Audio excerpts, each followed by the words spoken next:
Bonjour à tous, bienvenue dans cette vidéo. Je vais vous présenter un exemple, plutôt une série d'exercices sur la forme trigonométrique et la forme exponentielle d'un nombre complexe.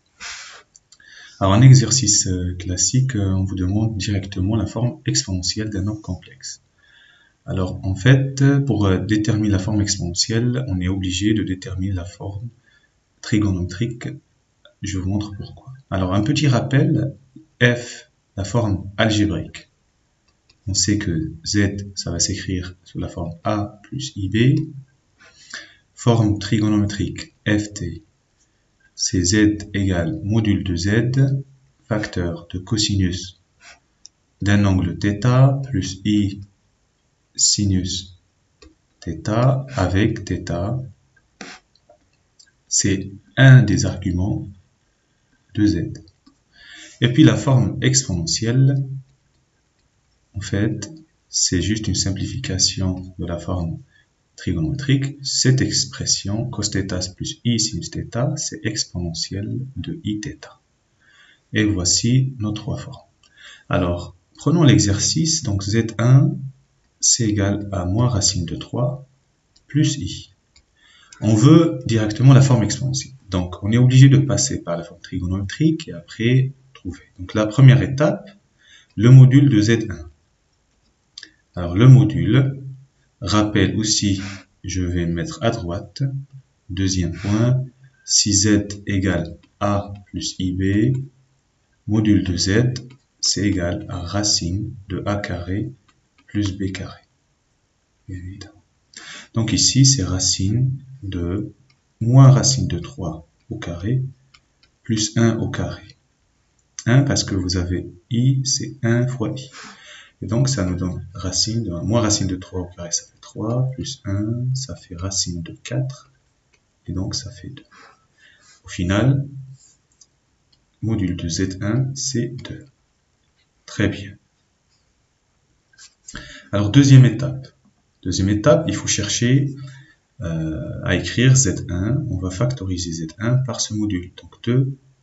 Alors, je vais réécrire mon z1. C'est moins racine de 3 plus i égale. Donc, je factorise par le module 2 facteurs.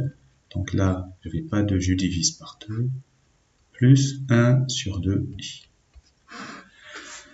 Donc, ces deux facteurs. Donc, la forme trigonométrique, c'est un cos θ plus i sinus θ. Donc, en fait, ici, j'ai un cosinus d'un certain θ plus i sinus θ.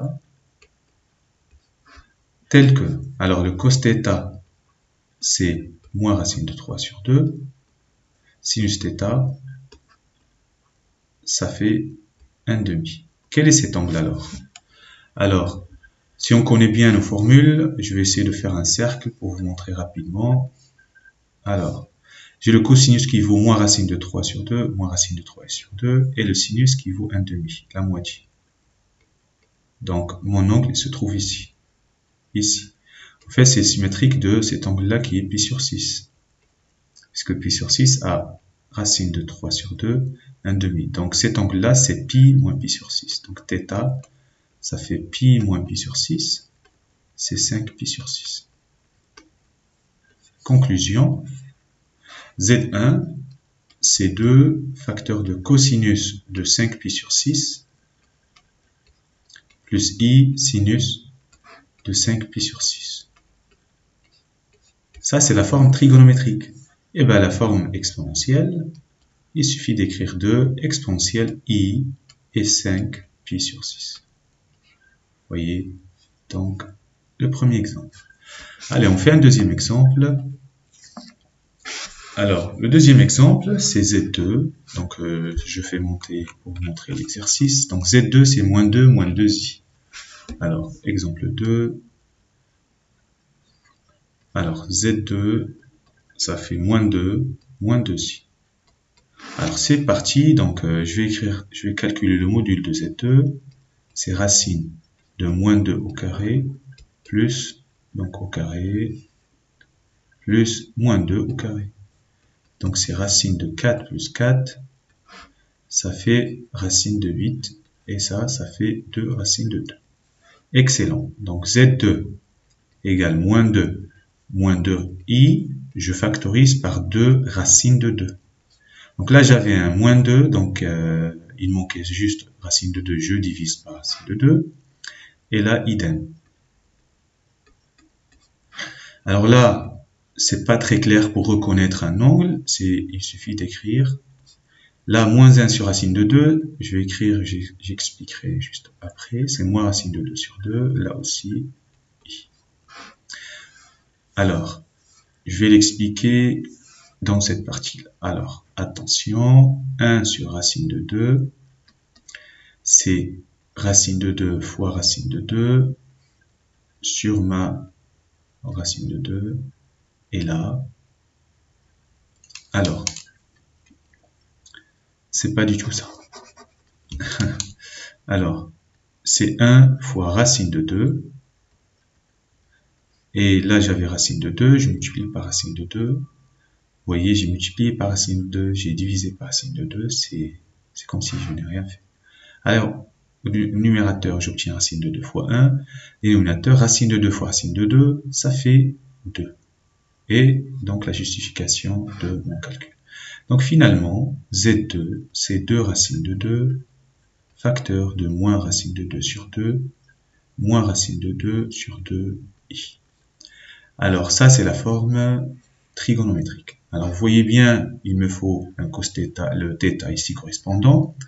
Donc je vois bien racine 2 sur 2, il y a un lien avec pi sur 4, parce que c'est le seul angle qui possède un sinus et cosinus avec racine 2 sur 2. Alors pi sur 4, c'est racine de 2 sur 2, racine de 2 sur 2.